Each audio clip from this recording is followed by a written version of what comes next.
So ఇక్కడ చూస్తున్న రైతులందరూ కూడా హర్యానాకు వచ్చారండి. మొత్తం 30 నుంచి 40 గేదెలు కొనడానికి తెలంగాణకి వెళ్ళి కొంతమంది, ఆంధ్రాకి వెళ్ళి కొంతమంది వచ్చారు. ఈరోజు వచ్చేసి డేటు 20 ఫిబ్రవరి 2026. సో ఇందులో ఎక్కువ మంది 5 గేదెలకు వచ్చారు. మనకు హర్యానా నుంచి 10 గేదెలు 11 గేదెలు ఒక బండిలో వెళ్తాయి. సో ఒక్కరు 10-11 తీసుకోవాలా, లేదా ఇద్దరు కలిసి 5 గేదెలు తీసుకోవాలా, అట్లా అయితేనే వర్కౌట్ అవుతుంది. ప్రజెంట్ వచ్చేసి రేట్లు అయితే ఉన్నాయండి. 1,30,000 నుంచి 1,40,000 మధ్యలో మంచి మీడియం గేదెలు దొరుకుతున్నాయి. పూటకు ఒక 6 లీటర్ల రేంజ్ ఉంటాయి. 1,50,000 1,60,000 పైన పెద్ద గేదెలు దొరుకుతున్నాయి. పూటకు 7-8 లీటర్లు ఇచ్చేటి మంచి సైజు ఉన్నాయి. ఇప్పుడు మీరు వీడియోలో చూస్తారు కదా, ఈ అయ్యే క్వాలిటీ 1,50,000 1,60,000 రేంజ్ గేదెలు.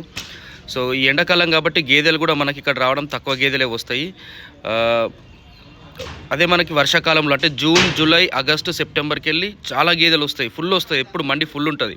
కానీ ఈ 2-3 నెలలు కొద్దిగా గేదెలు ఈనే కాలం తక్కువ కాబట్టి సో తక్కువ గేదెలు వస్తాయి. ఎవరైనా సరే కొత్తగా డైరీ పెట్టుకునే వాళ్ళు కొద్దిగా ఆవేశపడి ఓహో కొనేస్తాం అని కాకుండా మీరు జూన్లో పెట్టుకోవడం ఉత్తమం.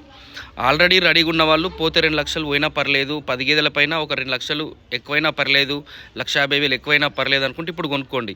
ఇంకా లేదు మాకు, ఎందుకంటే మనం గేదెలు ఎప్పుడు కొన్నా మనకు పాలు మాత్రం అదే రేటుకి అమ్ముతాయి. పాల రేట్ అయితే పెరుగుతలేదు. మా నిజామాబాద్లో కూడా ఇప్పుడు హోల్సేల్లో 65 రూపాయలు 70 రూపాయలు వచ్చి షెడ్డుకు తీసుకెళ్తుర్రు.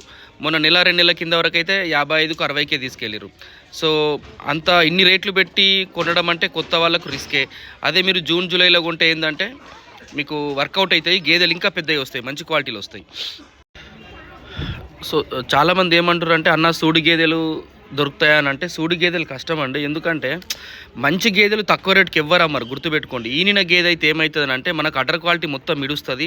ఈని 2 రోజులో 3 రోజులో ఉంటుంది. దాని షేప్ మనకు అర్థమవుతుంది, 1 లీటర్ అటో ఇటో అర్థమవుతుంది.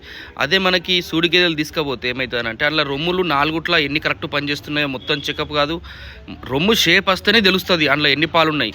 ఇక్కడ అగాడి పిచాడి అంటే వెనుక 2 రొమ్ములు ముంగటి 2 రొమ్ములు అని ఉంటాయి. సో ముందు రొమ్ములలో కరెక్ట్ పాలు వెళ్ళాలి, వెనుక రొమ్ములలో వెళ్ళాలి. ఇవన్నీ టెస్టులు ఉంటాయి. ఓన్లీ సూడి తీసుకపోయి మనం సూపులకి భారీగా ఉన్నాయి కదా అని తీసుకపోతే చాలామంది సైజులు హర్యానాలో సైజుని బట్టి ఉండదు.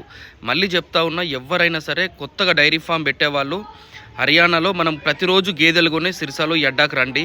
ఇక్కడ చూడండి, నచ్చకపోతే వేరే దగ్గర కొనుక్కోండి. ఇక్కడ వస్తే మీకు గేదెలు ఒక 100 గేదెలు ఒక్కసారి చూస్తారు, జనాలు ఎట్లా కొంటారో కూడా అర్థమవుతుంది. సో దయచేసి వీడియో అందరు లైక్ చేయండి. సో నేను మామూలుగా షార్ట్లు పెడతా ఉన్నా, లెంత్ వీడియోలు పెట్టలేదు. మళ్ళీ లెంత్ వీడియోలు పెట్టడం స్టార్ట్ చేస్తా. దయచేసి ఛానల్ లైక్ చేయండి, ఫాలో కండి. Thank you. Have a nice day. By.